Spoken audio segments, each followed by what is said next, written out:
നമസ്കാരം. വിഷനോറ മീഡിയയുടെ പുതിയൊരു വീഡിയോയിലേക്ക് ഏവർക്കും സ്വാഗതം. എല്ലാവരും അറിഞ്ഞിരിക്കേണ്ട 2 ഇൻഫർമേഷനാണ് ഇന്ന് ഈ വീഡിയോയിൽ ഉൾപ്പെടുത്തിയിരിക്കുന്നത്. ആദ്യമായി റേഷൻ കാർഡുള്ള എല്ലാവരും അറിഞ്ഞിരിക്കേണ്ട ഒരു ഇൻഫർമേഷനാണ്. വീഡിയോ ആദ്യമായി കാണുന്നവർ സബ്സ്ക്രൈബ് ചെയ്യുക, വീഡിയോ ലൈക്ക് ചെയ്ത് സപ്പോർട്ട് നൽകുക. ഫെബ്രുവരി മാസത്തെ റേഷൻ വിതരണം മാർച്ച് 3 വരെ നീട്ടിയതായി ഭക്ഷ്യപൊതുവിതരണ വകുപ്പ് മന്ത്രി GR അനിൽ അറിയിച്ചു. മാസാന്ത്യ കണക്കെടുപ്പുമായി ബന്ധപ്പെട്ട് മാർച്ച് 4-ന് റേഷൻ വ്യാപാരികൾക്ക് അവധിയായിരിക്കും. മാർച്ച് 5 മുതൽ ഈ മാസത്തെ റേഷൻ വിതരണം ആരംഭിക്കും. സംസ്ഥാനത്ത് ഫെബ്രുവരി 28 വൈകിട്ട് 5:30 വരെ 77% കാർഡുടമകൾ റേഷൻ കൈപ്പറ്റിയിട്ടുണ്ട്. വെള്ളിയാഴ്ച മാത്രം 5,07,660 കാർഡുടമകൾ റേഷൻ വാങ്ങി.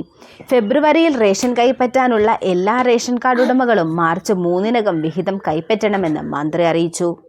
ഫെബ്രുവരി മാസത്തെ റേഷൻ കൈപ്പറ്റാൻ ബാക്കിയുള്ള എല്ലാവരും ഉടനെ തന്നെ റേഷൻ കടകളിൽ നിന്നും റേഷൻ കൈപ്പറ്റേണ്ടതാണ്.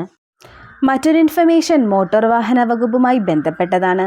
സംസ്ഥാനത്ത് മോട്ടോർ വാഹന വകുപ്പ് സേവനങ്ങൾ ഇന്നു മുതൽ ഡിജിറ്റലാകുന്നു.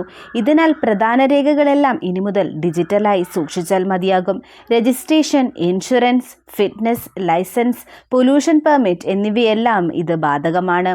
കേന്ദ്ര ഉപരിതല ഗതാഗത മന്ത്രാലയത്തിൻ്റെ നിർണായക ഭേദഗതിയുടെ ചുവട് പിടിച്ചാണ് കേരളത്തിലും പരിഷ്കരണം. മോട്ടോർ വാഹന വകുപ്പിന് കീഴിലുള്ള എല്ലാ സേവനങ്ങളുമാണ് ഇന്നു മുതൽ ഡിജിറ്റലാകുന്നത്. ആധാർ ബന്ധിപ്പിച്ചുകൊണ്ടാകും സേവനങ്ങൾ ഡിജിറ്റലാക്കുക. ഡ്രൈവിംഗ് ലൈസൻസ്, പെർമിറ്റ്, രജിസ്ട്രേഷൻ പുതുക്കൽ, നികുതി അടയ്ക്കൽ, ഫിനാൻസ് ടെർമിനേഷൻ തുടങ്ങിയ ഗതാഗത സംബന്ധമായ എല്ലാം ഇതോടെ ഡിജിറ്റൽ സംവിധാനത്തിലാകും. NIC, പരിവാഹൻ എന്നീ സൈറ്റുകളിൽ ഇന്ന് ഡിജിറ്റൽ രേഖകൾ ഡൗൺലോഡ് ചെയ്യാവുന്നതാണ്.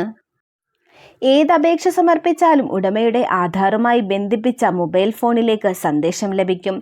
ഉടമ അറിയാതെ ഉടമസ്ഥാവകാശം മാറ്റിയെടുക്കുന്നതും അതുവഴി തടയാനാകും. ഇടനിലക്കാരെ പൂർണ്ണമായും ഒഴിവാക്കാനാകുമെന്നതാണ് മറ്റൊരു പ്രത്യേകത. ആധാർ ബന്ധിപ്പിച്ചിട്ടുള്ളവർക്ക് ഓൺലൈൻ അപേക്ഷയായതിനാൽ പരമാവധി ലളിതമായിരിക്കും നടപടിക്രമങ്ങൾ. അപേക്ഷ സമർപ്പിക്കാൻ ഇടനിലക്കാരുടെ സഹായം വേണ്ടിവരില്ല.